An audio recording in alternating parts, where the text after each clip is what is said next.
warahmatullahi wabarakatuh. Perkenalkan, nama saya Mia Robiatul Jannah dengan nomor NPM 101204880 dari kelas A3 Manajemen.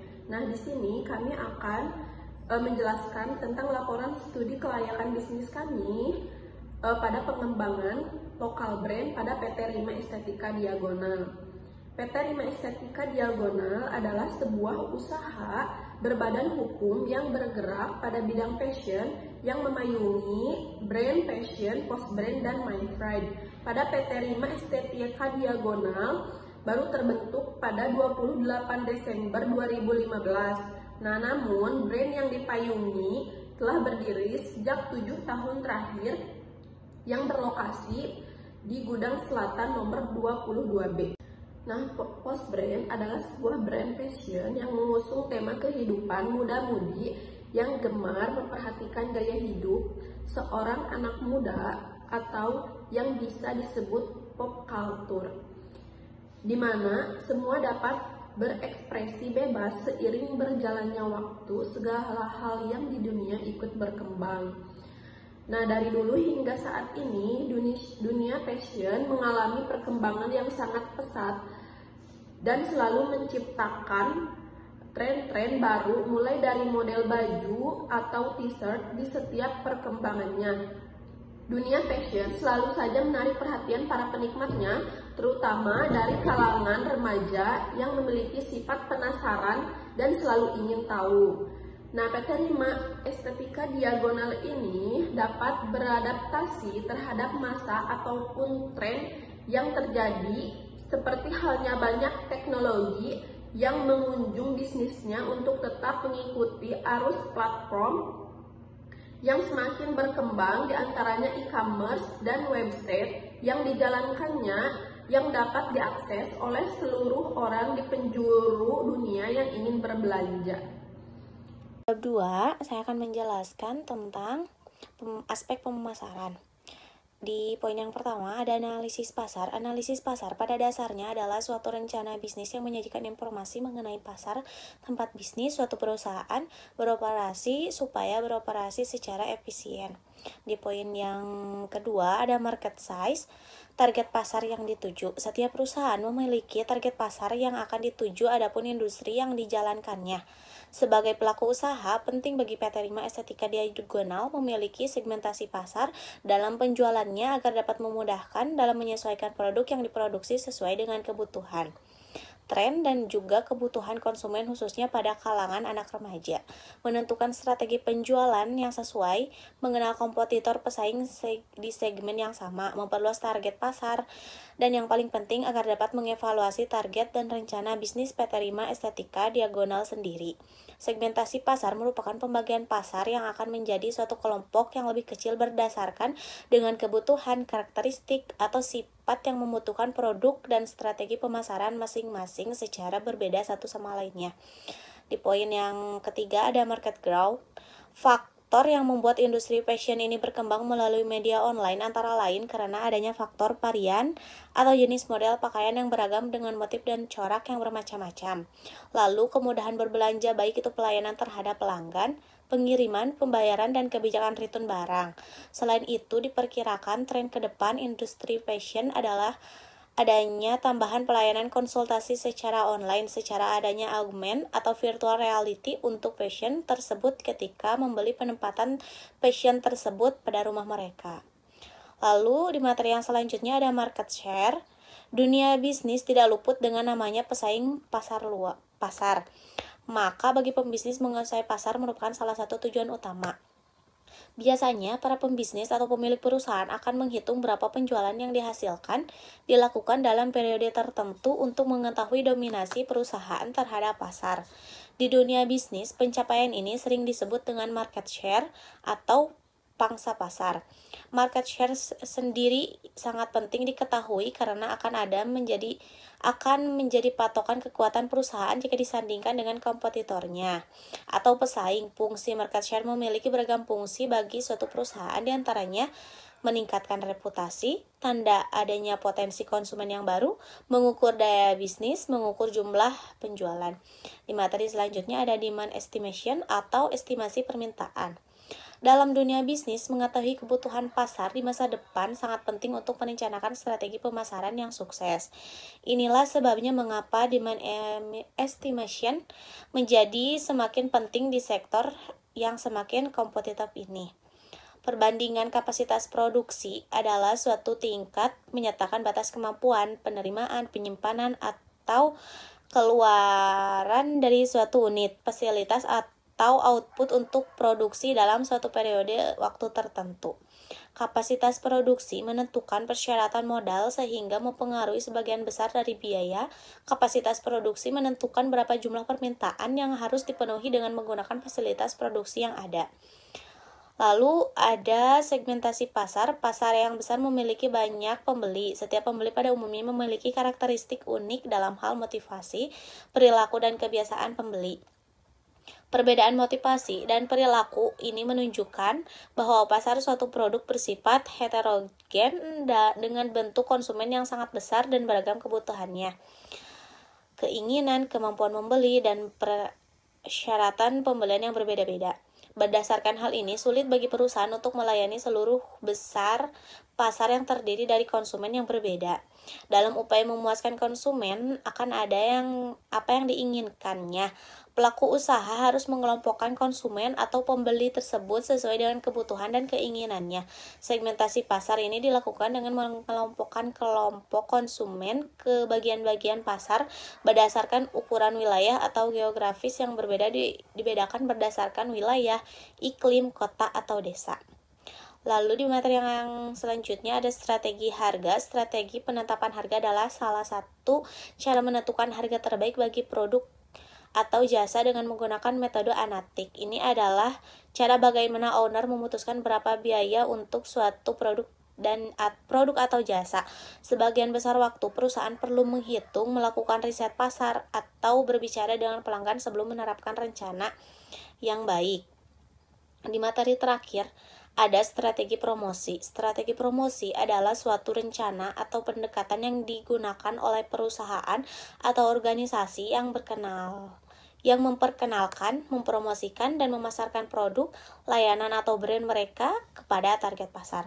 Tujuannya adalah untuk meningkatkan kesadaran, minat, dan kepercayaan konsumen terhadap produk atau layanan yang ditawarkan, sehingga menghasilkan peningkatan penjualan dan keberhasilan bisnis. Di peta 5 estetika diagonal, untuk sistem promosinya dilakukan setiap ada inovasi atau artikel baru. Contoh yang sedang berjalan membuat konten yang menarik di semua media sosial seperti TikTok, Instagram, dan lain-lain. Di sini saya akan menjelaskan materi bab 3, di mana materi itu adalah aspek teknis dan operasional.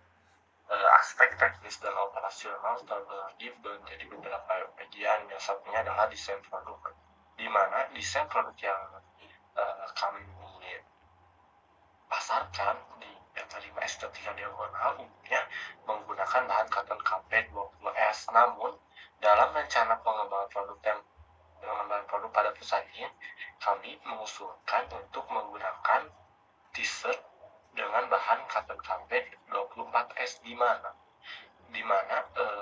bahan tersebut terbuat dari 100% serat kapas yang sangat nyaman digunakan ketika beraktivitas, terus dan juga dapat menyerap keringat dengan baik.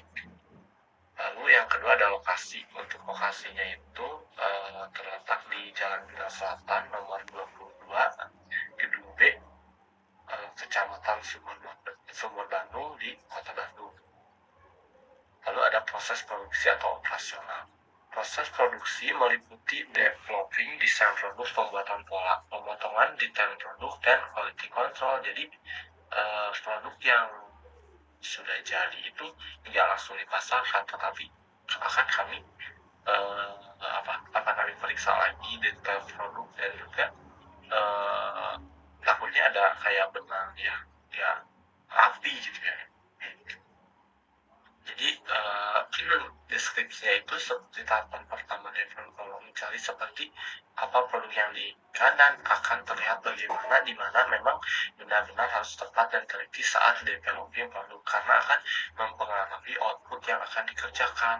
Nah, tahap kedua adalah penentuan desain produk mana yang akan diproduksi, berasal di mana di sini bisa dilihat ketika pemilihan dapat disesuaikan dengan situasi musim seperti apa yang diinginkan dan bahan apa yang diinginkan. Lalu yang ketiga yaitu pemotongan. Pola seperti yang telah disiapkan pada tahap ini yang benar harus tepat dan pas karena mempengaruhi looks yang diinginkan gitu. Jadi polanya itu emang harus pas gitu ya, sesuai dengan keinginan pemilik perusahaan atau juga sesuai dengan tren yang saat ini sedang booming gitu ya di kalangan fashion gitu ya. Lalu tahap keempat itu adalah pemilihan dan pemotongan bahan yang akan dibuat menjadi bahan produk. Di sini kualitas akan sangat dibutuhkan, di mana produk yang dihasilkan pun akan menjadi maksimal bila semua sesuai dengan produk yang telah di-develop. Lalu tahap kelima yaitu detailing produk, di mana di sini produk tersebut akan memiliki beda dengan produk lainnya, sehingga mempunyai ciri khas dan brand value yang akan seiring berjalan waktu. Lalu ada manajemen pengadaan bahan. Manajemen pengadaan bahan adalah bagaimana dari manajemen atas supply chain management yang secara sistematik dan strategis memperoleh barang dan jasa, mulai dari perencanaan, proses, pelaksanaan, dan penerimaan hasil pekerjaan berdasarkan prinsip, tujuan, dan ketentuan untuk memenuhi kebutuhan pelanggan dan pemakai. Di PT Rima Estetika Dewa ini, pengadaan bahan dilakukan setiap bulannya dengan tujuan ketika habis bahan yang diperlukan sudah ada.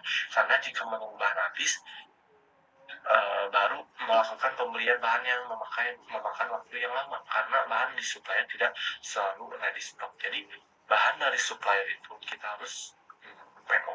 Jadi harus pesan terlebih dahulu gitu ya, baru akan dikirim. Biasanya itu paling telat 2 minggu atau 1 minggu. Oke. Lalu ada peralatan food. Jenis food itu adalah untuk di kantor sendiri itu ada komputer, ada bangunan, AC, CCTV, handphone, laptop, kipas angin, printer, timbangan kain, dispenser, televisi, sofa bed, kursi staff, meja panjang, meja tamu, tempat sampah, karpet, jam dinding, dan keset. Untuk spesifikasi bangunan atau itu adalah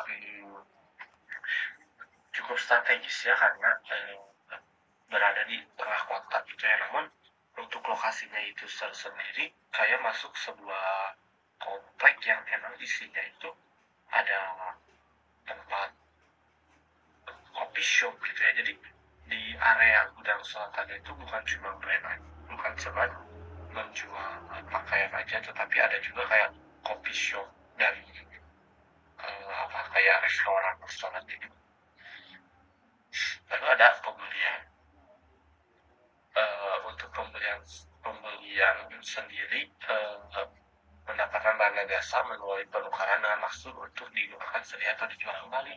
Pembelian produk di PT Rima Estetika Diagonal dilakukan melalui proses website atau iklan yang dibuat, yang proses transaksinya melalui WhatsApp yang sudah disediakan. Lalu untuk sistem promosinya itu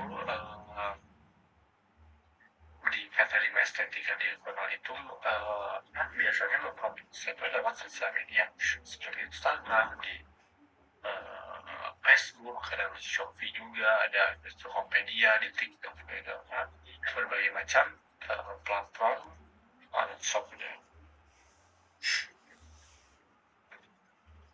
Lalu ada produksi. Untuk proses produksi meliputi developing, desain produk, pembuatan pola, pemotongan, detail produk, dan quality control berikut yang sama produksi. Jadi proses produksinya itu ya emang dilakukan tidak di tempatnya gitu, ada khusus pabriknya gitu. Lalu untuk penjualan sendiri yaitu dengan kegiatan pemotongan harga sampai produk didistribusikan ke tangan konsumen atau pembeli. Kegiatan penjualan merupakan kegiatan pelengkapan atau suplemen dari pembelian untuk memungkinkan terjadinya transaksi. Proses penjualan yang dilakukan PT Rima Estetika Diagonal yaitu mengklik website yang langsung terhubung dengan WhatsApp Admin. Jadi untuk membelinya itu ya udah tersedia gitu ya di WhatsApp, tinggal kita pilih aja menanyakan hal apa gitu apa. Karena kan ada macam-macam opsi. Baik, mungkin sekian yang bisa saya sampaikan, kurang lebihnya mohon dimaafkan. Assalamualaikum warahmatullahi wabarakatuh. Assalamualaikum warahmatullahi wabarakatuh. Perkenalkan, nama saya Cecep Saipullah dengan nomor pokok mahasiswa 1012040. Di sini saya akan melanjutkan presentasi dari rekan saya. Di sini ada aspek manajemen dan organisasi bab 4. Di sini ada struktur organisasi. Yang pertama ada direktur. Yang selanjutnya ada manajer keuangan, manajer personalia, manajer operasional, manajer pemasaran, dan karyawan. Yang pertama ada direktur, yaitu menangani kendali atas semua aspek perusahaan, mengadakan pertemuan dengan mitra bisnis, memimpin operasional perusahaan, menilai kinerja seluruh karyawan. Selanjutnya ada mengawasi secara langsung manajer dan akuntan. Yang selanjutnya ada manajer keuangan, yaitu bekerja sama dengan manajer lainnya untuk merencanakan serta meramalkan beberapa aspek dalam perusahaan termasuk rencana umum keuangan perusahaan. Manajer personalia, yaitu pengadaan tenaga kerja, pengembangan, kompensasi, integrasi, pemeliharaan, pemutusan hubungan kerja. Yang selanjutnya ada manajer operasional. Manajer operasional yaitu menekan biaya pengeluaran operasional seminim mungkin, melakukan eliminasi terhadap pengeluaran operasional yang tidak penting, mengembangkan inovasi tentang operasional agar berjalan dengan baik, melakukan pertemuan rutin secara berkala dengan direktur guna mencapai visi dan misi perusahaan. Dan selanjutnya ada mengawasi kualitas produk. Yang selanjutnya ada manajer pemasaran. Manajer pemasaran yaitu mengembangkan dan mengimplementasikan strategi pemasaran yang inovatif dan efektif, menyusun rencana dan anggaran pemasaran yang tepat guna mencapai target penjualan. Yang selanjutnya ada membangun hubungan dan menjalin kerjasama dengan mitra bisnis, agen iklan, dan media. Yang selanjutnya ada kebutuhan kerja. Berikut adalah kebutuhan kerja dari PT Rima Estetika Diagonal, yaitu yang pertama ada direktur, ada manajemen keuangan, manajer personalia, manajer operasional, manajer pemasaran, dan karyawan. Yang selanjutnya ada ikatan kerja. Ikatan kerja adalah istilah yang dapat merujuk pada beberapa konsep tergantung pada konteksnya. Ikatan kerja dapat mengacu pada hubungan formal antara pekerja dan pemberi kerja. Ini mencakup perjanjian kerja, kontrak, dan aturan yang mengatur kewajiban, hak, dan tanggung jawab keduanya. Hubungan ini dapat diatur oleh undang-undang ketenagakerjaan dan peraturan yang berlaku di suatu negara. PT Rima Estetika Diagonal melakukan ikatan kerja sesuai dengan Undang-Undang Nomor 13 Tahun 2003 tentang Ketenagakerjaan, yaitu perjanjian antara pekerja atau buruh dengan pengusaha atau pemberi kerja yang memuat syarat-syarat kerja, hak, dan kewajiban para pihak, walaupun konveksi ini bukan bersifat perusahaan besar. Yang selanjutnya ada kompensasi, di mana kompensasi ini adalah segala sesuatu yang diterima baik berupa fisik maupun non-fisik. Kompensasi juga berarti seluruh imbalan yang diterima oleh seseorang pekerja atau karyawan atas jasa atau hasil dari pekerjaannya dalam sebuah perusahaan dalam bentuk uang atau barang, baik secara langsung maupun tidak langsung.